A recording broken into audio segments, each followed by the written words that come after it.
Bonjour à tous et bienvenue dans cette toute nouvelle critique, et aujourd'hui nous allons parler de Brightburn. Réalisé par David Yarovasky et sorti le 26 juin 2019, Brightburn raconte l'histoire de Tori Breyer qui a tout perdu, tout espoir de devenir mère un jour quand arrive dans sa vie un mystérieux bébé. Le petit Brandon est tout ce dont elle et son mari Kyle ont toujours rêvé, c'est un petit garçon éveillé, doué et curieux de tout. Mais à l'approche de la puberté, pas au point d'avoir des problèmes de boutons, et forment ainsi une poche qui peut s'enflammer et vous donner des boutons. Avec Equaton, plus de problème. Equaton est une lotion spécialement conçue qui nettoie et purifie votre peau et fait disparaître tous les points noirs. Et là vous me dites, il reste un cratère. Bon d'accord.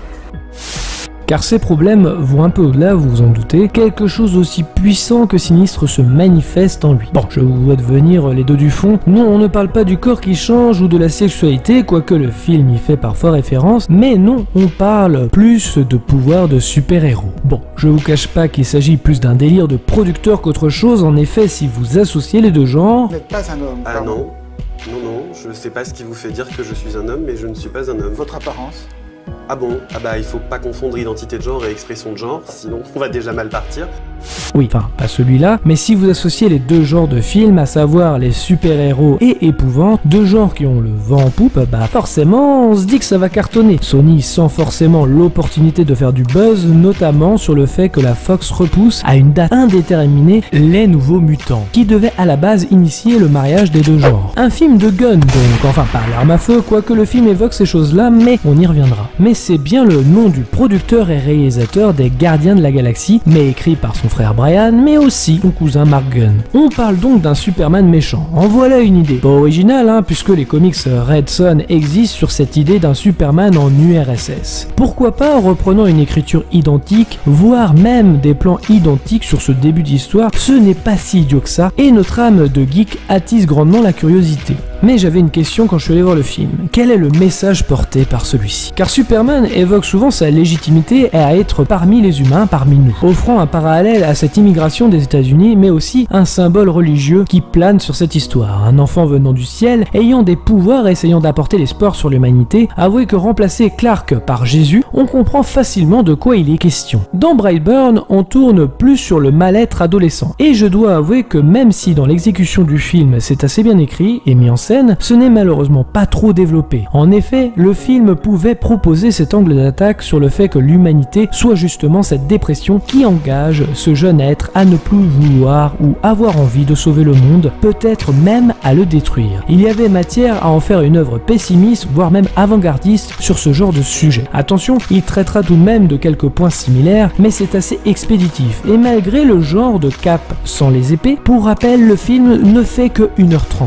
On y parle de la difficulté d'être parent, surtout en période d'adolescence où la communication semble rompue. Bon, ça c'est si on regarde la surface des choses. Après, si on regarde que le film, les parents essayent tant bien que mal de faire une éducation afin que leur enfant soit à leur image. Mais en changeant la nature de cet enfant, c'est malheureusement ce qui causera leur propre perte. Forcément, vous aurez beaucoup de références comme Damien de la Malédiction ou encore Michael Myers d'Halloween. D'ailleurs, le réalisateur ne s'en cache pas de s'en être inspiré et ça se voit. Vraiment beaucoup. Bon, sur le papier, ça fait bien, mais ça manque de personnalité. Question film d'horreur, le gore est au rendez-vous avec un semblant de destination finale assez plaisant si vous le regardez entre amis. Mais la mise en scène souffre de déjà-vu et n'offre rien d'innovant. On mélange beaucoup les références d'horreur, super-héros, mais on en oublie sa propre identité. Vous savez, c'est part de création. Car le mélange, croyez-le ou non, fonctionne plutôt bien et c'est appréciable et on ressent le petit film plus que le grand spectacle. Mais il manque sa carte d'identité, celle qui fera que ce film est à part, mémorable. On reprend pourtant les mêmes codes, après tout le début du film c'est pratiquement l'histoire de Superman dans un copier-coller, mais une ellipse de 10 ans nous fait reprendre l'histoire. Là où c'est intéressant c'est la vision de l'environnement avec une critique des États-Unis assez prononcée sur le port des armes comme je vous le disais juste avant, c'est un film de gun.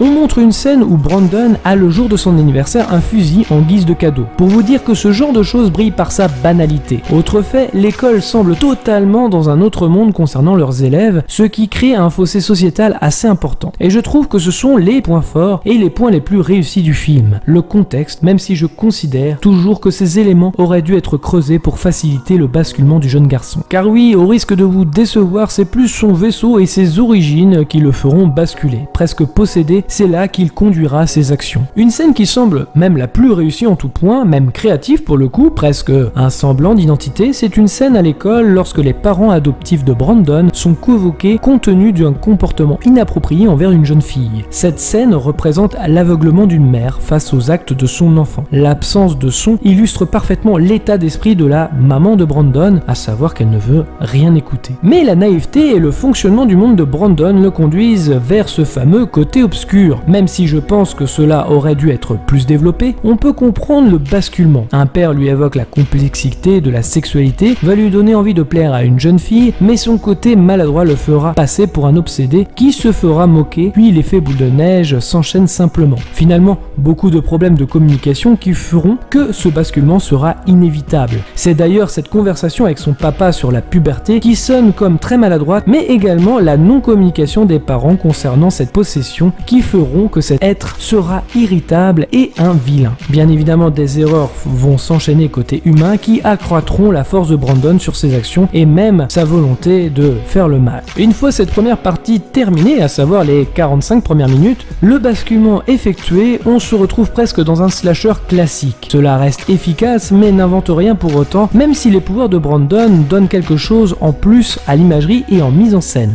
Les phases de meurtre étonnamment sanglantes et attisant toujours la curiosité grâce à la nature de Brandon, mais en perdant tout ce qui faisait le plus du film, de sa relecture du mode super vilain. Brightburn en devient presque instantanément plus oubliable. Son dénouement final évite le déjà vu, mais étant donné que ça va assez vite, on est plus sur du bof qu'autre chose. Le mélange des genres était donc prometteur et Brightburn a su convaincre dans sa première partie bien plus subtile qu'il n'y paraît, avant de finalement le réduire à du déjà vu. On notera l'implication de ces acteurs comme Elizabeth Banks et David Dunham jouant les parents de Brandon. Le film, partant d'une bonne idée, oublie de construire sa propre identité, mais fera la joie des soirées d'horreur entre amis où l'on passe un bon moment sans que ce soit trop long. Je vous conseille tout de même de le voir pour faire votre propre avis. Je vous invite donc à faire vos propres arguments et exemples dans la zone commentaire dédiée à cette vidéo. Merci à tous d'avoir regardé cette vidéo. Je précise encore qu'il ne s'agit que d'un avis et non d'une pensée unique. Pensez à commenter, à mettre un pouce bleu si vous avez aimé. Nous sommes disponibles également sur les réseaux sociaux, Facebook, Twitter, Instagram, mais également aussi sur notre site internet movies365.fr. Dans tous les cas, rendez-vous dans les salles obscures pour de nouvelles aventures.